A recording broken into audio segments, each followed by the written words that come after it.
muchachos, hoy vamos a dar comienzo al programa de Archile del año 2011 y vamos a hacer la primera unidad para lo que es segundo medio.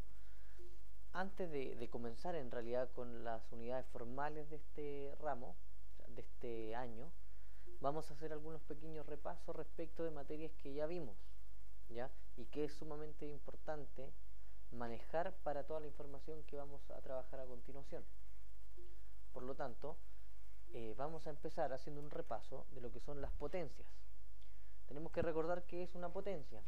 Entonces, la definición más formal o más sencilla dice que es la multiplicación entre factores iguales. Es decir, si por ejemplo yo tengo un 2, lo multiplico por sí mismo varias veces, eso me da un resultado, y ahí tengo una potencia. Estoy multiplicando un número o un término por sí mismo una cantidad de veces. ¿Cómo denotábamos entonces nosotros la forma de escribir una potencia? Entonces existe una manera. Ahí es cuando hablamos del exponente y también de la base. En vez de escribir todo esto largo, ¿cierto? Nosotros lo reducíamos a lo siguiente. Decimos 2 y le colocamos un numerito que acá va a corresponder al 5. ¿Qué es lo que me indican estos números entonces? Acá me están indicando lo siguiente. Este número grande corresponde a lo que se llama base, que es el número o el término que se está multiplicando por sí mismo. ¿Cuántas veces? Es la que me indica este numerito acá, que se llama exponente. ¿Ya? El exponente. Este me está indicando cuántas veces se está multiplicando la base por sí misma. Si ustedes se fijan acá, entonces el 2 se está multiplicando por sí mismo 5 veces. 2 por 2, por 2, por 2, por 2. Eso me va a dar un resultado, ¿cierto? Eso es, si no me equivoco, 4, 4 más por 2. 16 son 32. ¿Ya? Bueno, y así es como nosotros íbamos manejando estas propiedades. Entonces, en resumidas cuentas, nosotros decíamos lo siguiente. Una potencia es una multiplicación de un elemento por sí mismo una cantidad determinada de veces, donde tenemos la base y también el exponente. Luego de eso pasábamos a algunas propiedades de las potencias. Aunque sin embargo, nosotros tratábamos de dejar una definición en cuanto a letras. ¿Por qué a letras? Porque después nosotros vamos a trabajar con lo que es el lenguaje algebraico y toda la parte literal del álgebra, que en donde se trabaja con muchas letras. Entonces, similar al caso anterior, como yo escribí 2 elevado a 5, también puedo escribir, por ejemplo, a minúscula elevado a n. ¿Ya? Generalmente ustedes lo van a encontrar de esa manera. Entonces, nosotros a la A, letra A, acá grande, le vamos a llamar nuevamente, igual que el 2, es la base. Y el n resulta ser el exponente, ¿verdad?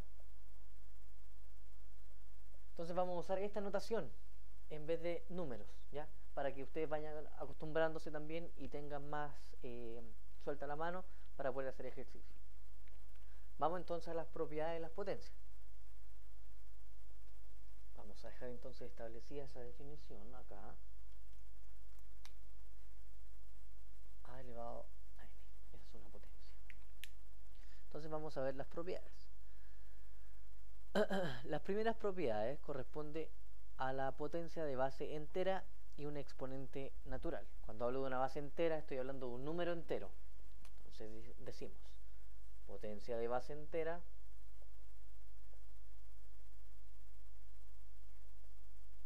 ¿cierto? Y exponente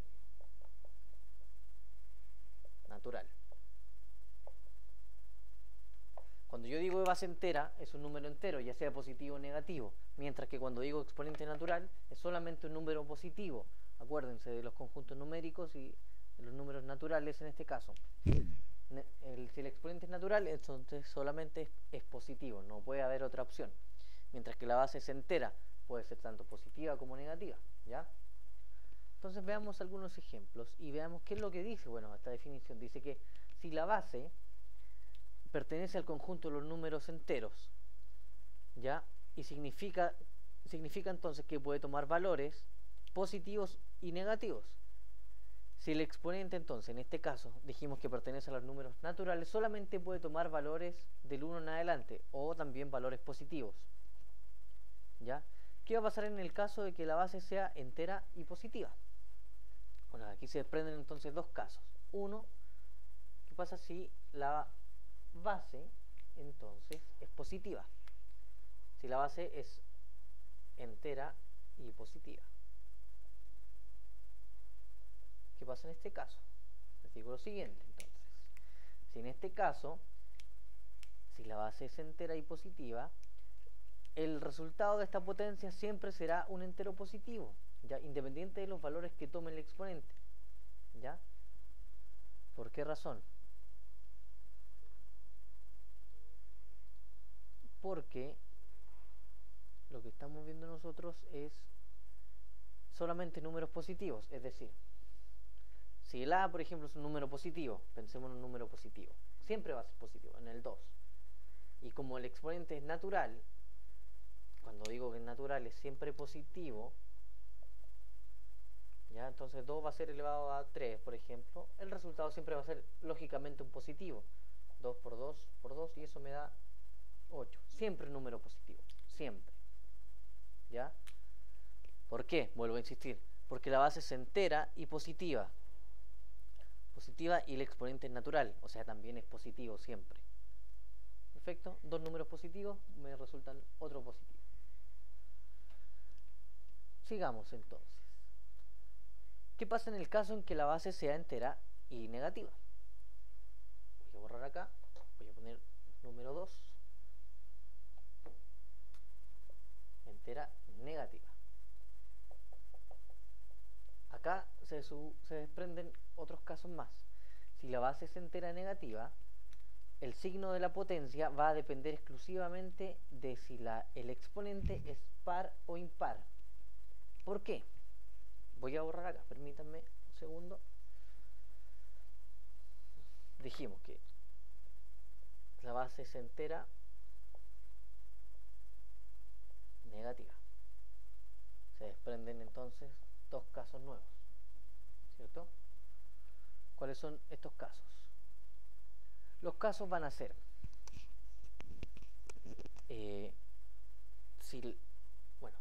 caso número 1, si la base es par, es un número par. Perdón, no si la base, perdón, cometí un error acá. Si el exponente es par, si el exponente es par, entonces la potencia es positiva.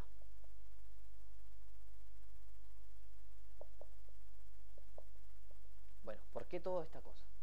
¿Cuál es la gracia? Veamos, si el exponente es par, entonces la potencia va a ser positiva.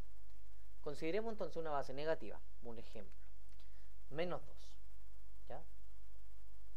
Vamos a considerar una base negativa. Si el exponente es par, entonces la base el resultado de esta potencia siempre va a ser positivo. Pensemos en un exponente par, por ejemplo, 2. Entonces va a ser menos 2 por menos 2. Y nosotros ya sabemos, por la regla de los signos, que si yo multiplico dos negativos, eso me resulta positivo. Menos por menos, más. Por lo tanto me queda positivo. ¿Ya? Pensemos en otro. Menos 2. Un número tiene que ser un exponente par. ¿Ya? Exponente par. 4. Menos 2, menos 2, menos 2, menos 2. Sabemos que con 2 me resulta 4 positivo, ¿cierto? Sabemos que si tomo 2 de nuevo me resulta 4 positivo. Positivo por positivo, positivo. ¿Sí? Entonces, vuelvo a repetir. Si la base es negativa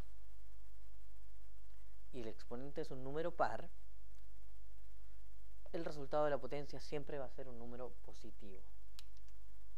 Siempre, ¿ya? La potencia es positiva, siempre. Bueno, eso tiene que quedar bien claro. Siempre es positiva cada vez que la base sea negativa y el exponente sea un número par. Veamos el segundo caso. ¿Qué pasa si